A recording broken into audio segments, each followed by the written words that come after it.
How are you today? Welcome back to our channel.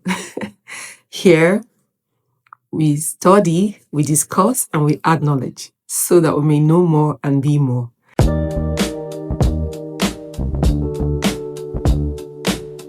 The last video I made, I didn't remember to greet us. I'm already feeling rusty just being away for 1 month. Yeah, but we're back in the groove now.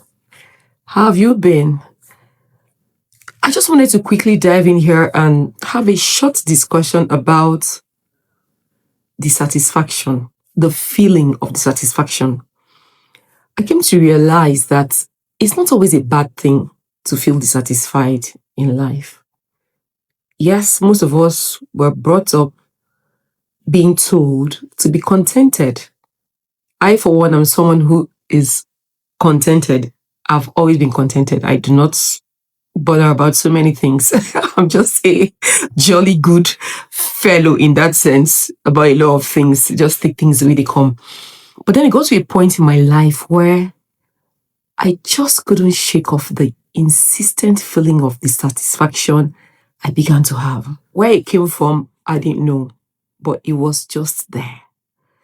And as usual, I just buried myself in activities because that's all I know. Active in church, active at home, active at work, doing any and everything to just keep cruising through life.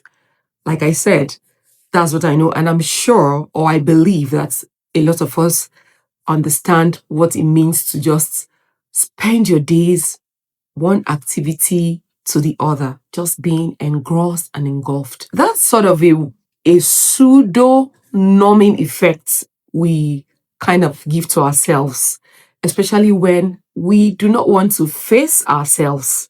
Well, let me not talk for some other people, I'll talk for myself. Well, at the time when I was having this feeling of dissatisfaction and still going about my life as usual, I didn't think that those activities were a crutch of some sort to numb that feeling. I just thought, well, it's just one of those phases. You reflect a little on things, but don't dwell on them, and then you go about your life. But it really didn't go like I said. And I kept wondering, what's this feeling? The more it stayed, the more I realized I had to do something about it. But the thing is, I didn't know what to do. I didn't know how to go about addressing that feeling.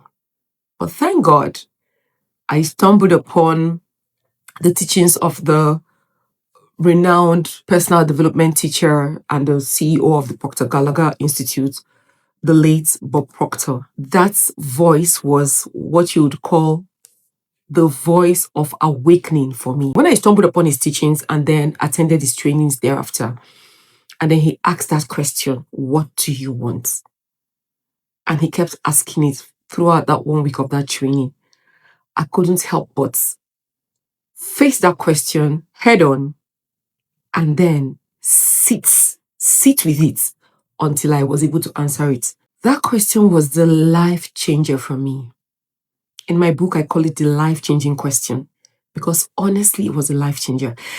If I didn't stumble upon that question, I don't know how I would have tackled that feeling of just drifting through life, just unconsciously existing, just taking life as it came, not really looking myself eyeball to eyeball and asking myself the question, Data, what do you want your life to be?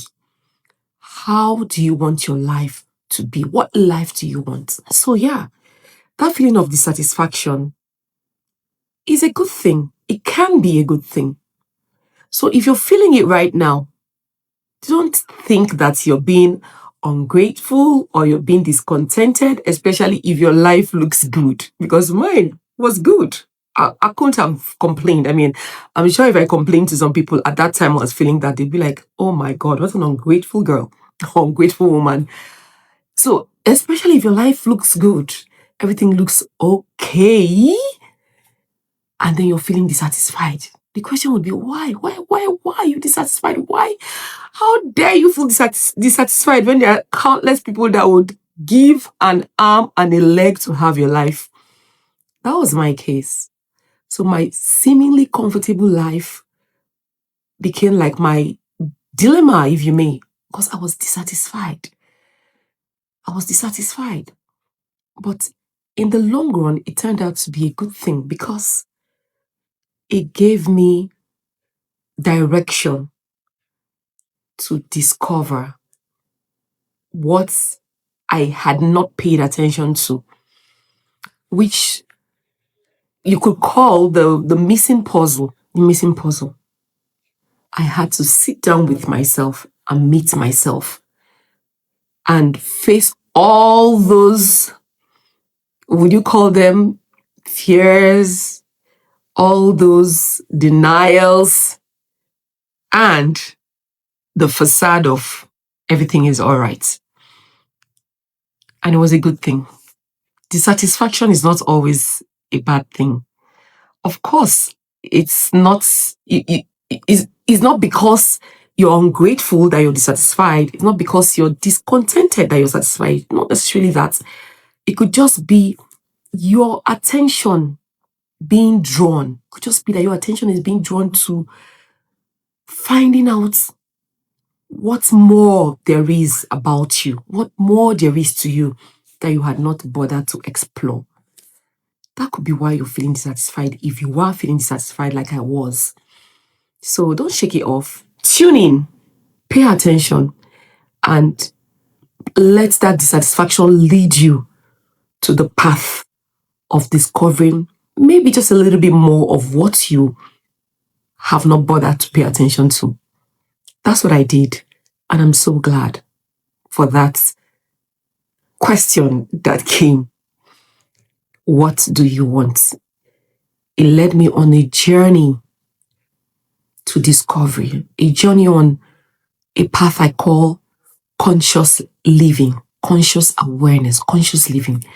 I woke up from unconsciously existing to consciously living. I wrote all about it in my book, What Do You Want?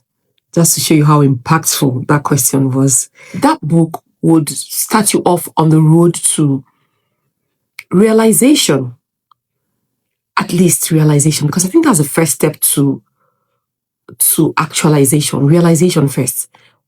Because when you realize, you will then be kind of ready actually to take steps towards actualization. I invite you to grab a copy. It's on all Amazon marketplaces. What Do You Want by Data Akpan. And in time, we'll talk about that book on this channel. But for now, let that dissatisfaction lead you to discovery. Don't shake it off. It may not be a bad thing. And don't feel bad that you're dissatisfied. It could just be the beginning of the life you've always wanted. Give it attention. We're going to talk more about this in subsequent discussions. But for now, thank you for stopping by as usual. I appreciate you. Remember to like, share, subscribe, and return again for us to continue this discussion. Adios.